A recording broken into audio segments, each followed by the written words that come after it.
Halo teman-teman, kali ini kami akan menjelaskan materi mengenai metode pemisahan. Nah, di sini ada pengertian tentang kromatografi. Kromatografi yaitu cara pemisahan campuran yang didasarkan atas perbedaan distribusi dari komponen campuran tersebut diantaranya dua fase, yaitu fase diam dan fase bergerak.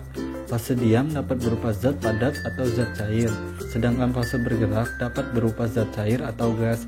Dalam kromatografi, fase bergerak dapat berupa gas atau zat cair, dan fase diam dapat berupa zat padat atau zat cair.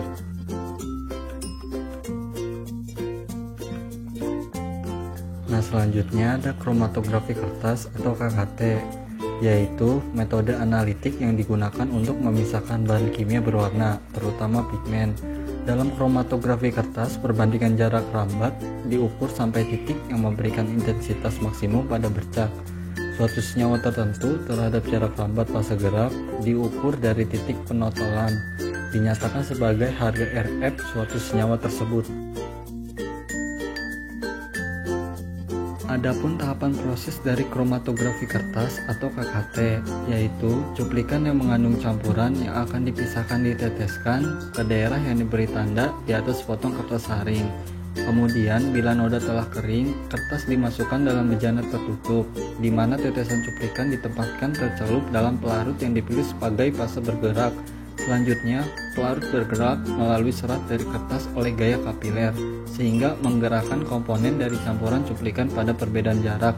Dan bila permukaan pelarut telah bergerak, kertas diambil dari bejana dan lembaran kertas dibiarkan kering. Kelebihan dan kekurangan kromatografi kertas. Kelebihannya yang pertama yaitu tidak diperlukan peralatan yang teliti dan mahal. Yang kedua, hasil yang baik dapat diperoleh dengan peralatan yang sangat sederhana. Yang ketiga, senyawa yang terpisah dapat dideteksi pada kertas dan dapat diidentifikasi. Yang keempat, tidak diperlukan peralatan yang teliti dan mahal. Adapun kekurangannya itu yang pertama, lebih lama karena panjang kertas bisa 50 cm. Dan kedua, keterbatasan parameter yang diuji. KLT merupakan salah satu analisis kualitatif dari satu sampel yang ingin dideteksi dengan memisahkan komponen-komponen sampel berdasarkan perbedaan kepolaran. Pelaksanaan kromatografi lapis tipis menggunakan sebuah silika atau alumina yang seragam pada sebuah lempeng gelas atau logam atau plastik yang keras. Gel silika atau alumina merupakan fase diam. Fase diam untuk kromatografi lapis tipis seringkali mengandung substansi yang mana dapat berpandar fluor dalam sinar ultraviolet. Tahapan proses pada kromatografi lapis tipis. Yang pertama, fase diam ditempatkan pada penyangga berupa plat gelas, logam atau lapisan yang cocok. Kemudian campuran yang akan dipisah berupa larutan ditotolkan berupa bercak atau pita. Kemudian setelah plat atau lapisan ditaruh di dalam bejana tertutup rapat yang berisi larutan pengembang yang cocok, pemisahan terjadi selama perambatan kapiler karena pelarut bergerak lambat pada lempengan. Komponen-komponen yang berbeda dari campuran berwarna akan bergerak pada kecepatan yang berbeda dan akan tampak sebagai perbedaan bercak warna. Kelebihan dan kekurangan kromatografi lapis tipis. Kelebihannya yaitu 1. Waktu relatif singkat. Kedua, cocok untuk analisis bahan alam dan obat. Yang ketiga, kebutuhan ruang minimum. Yang keempat, penanganan sederhana. Yang kelima, zat yang bersifat asam atau basa kuat dapat dipisahkan dengan KLT. Adapun kekurangannya itu yang pertama, hanya merupakan langkah awal untuk menentukan pelarut yang cocok. Dan kedua, memerlukan orang yang terampil dalam pemisahannya. Perhitungan RF. Nilai RF adalah nilai yang digunakan sebagai nilai perbandingan relatif antar sampel. Adapun cara untuk menghitung nilai RF adalah jarak yang ditempuh oleh komponen dibagi dengan jarak yang ditempuh oleh eluen.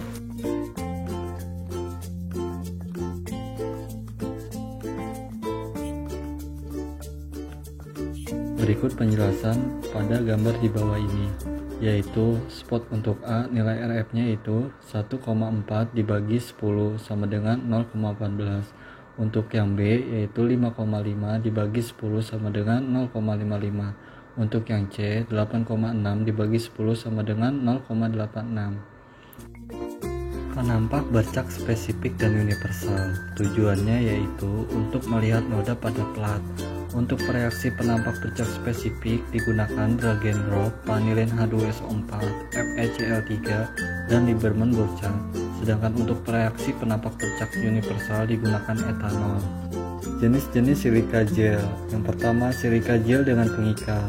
Pada umumnya digunakan pengikat gypsum, yaitu CaSO4 5-15%. Jenis ini diberi nama silika gel G. Ada juga menggunakan pengikat pati dan dikenal sebagai silika gel S. Selanjutnya, silika gel GF berfluoresensi pada 254 nanometer. Jenis silika gel dengan pengikat dan indikator yaitu iodium. Yang kedua, silika gel tanpa pengikat. Dikenal dengan nama silika gel H atau silika gel N. Silika gel tanpa pengikat tapi dengan indikator fluoresensi. Silika gel untuk keperluan pemisahan preparatif.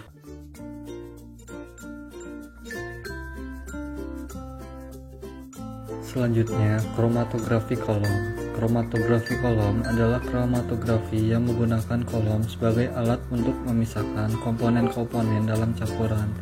Didasarkan pada absorpsi komponen-komponen campuran dengan afinitas berbeda terhadap permukaan fase diam. Absorben bertindak sebagai fase diam dan fase geraknya adalah cairan yang mengalir membawa komponen campuran sepanjang kolom. Sampel yang mempunyai afinitas besar terhadap absorben akan secara selektif tertahan dan afinitasnya paling kecil akan mengikuti aliran pelarut. Tahapan proses pada kromatografi kolom, yaitu fase diam ditempatkan pada penyangga berupa plat gelas, logam atau lapisan yang cocok. Kemudian campuran yang akan dipisah berupa larutan ditotolkan berupa bercak atau pita.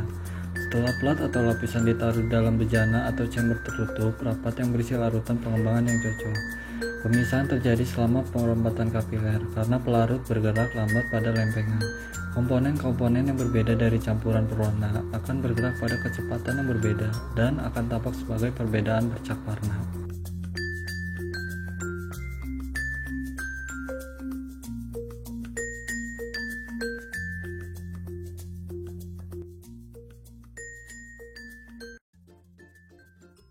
Kelebihan dan kekurangan kromatografi kolom.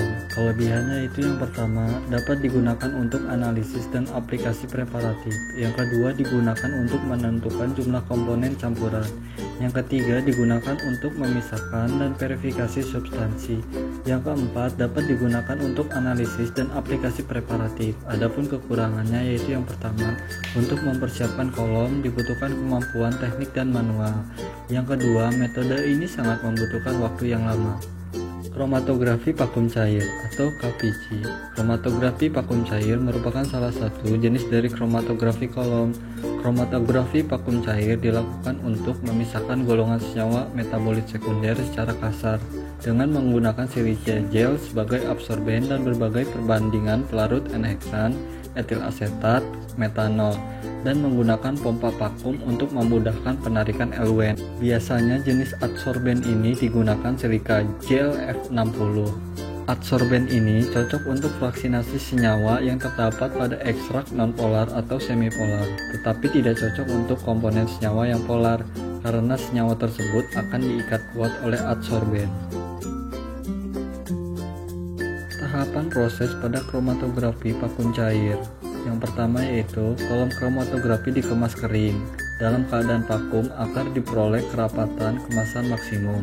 Selanjutnya, vakum dihentikan. Pelarut yang kepolarannya rendah dituangkan ke permukaan penyerap lalu divakumkan lagi. Selanjutnya, kolom dipisah sampai kering dan sekarang siap dipakai.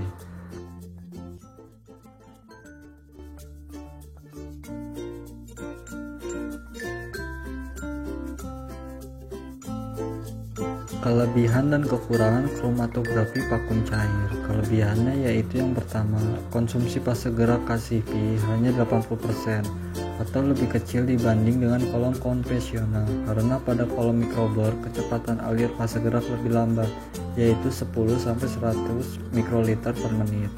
Yang kedua, adanya aliran fase gerak lebih lambat membuat kolom mikrobor lebih ideal jika digabung dengan spektrometer massa. Kemudian kekurangannya yang pertama yaitu untuk mempersiapkan kolom dibutuhkan kemampuan teknik dan manual. Yang kedua, metode ini sangat membutuhkan waktu yang lama.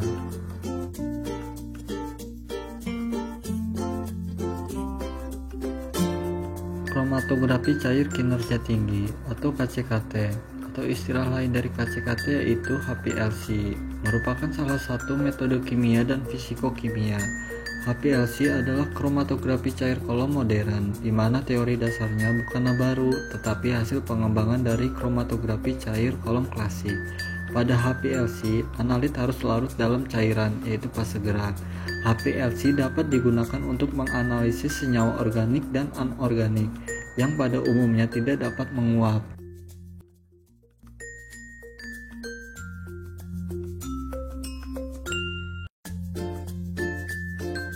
Kelebihan dan kekurangan kromatografi cair kinerja tinggi. Kelebihannya yaitu yang pertama, cepat. Kedua, kolom dapat digunakan kembali. Yang ketiga, ideal untuk zat bermolekul besar dan berionik. Yang keempat, mudah recovery sampel.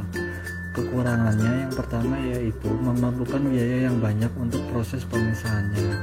Yang kedua, noda yang terbentuk belum tentu senyawa murni.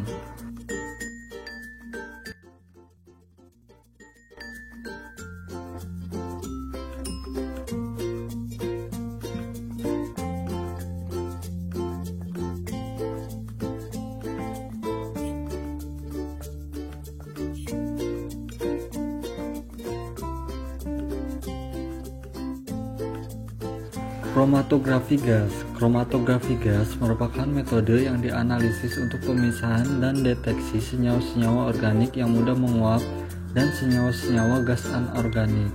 Kromatografi ini menggunakan gas sebagai pembawa atau fase geraknya.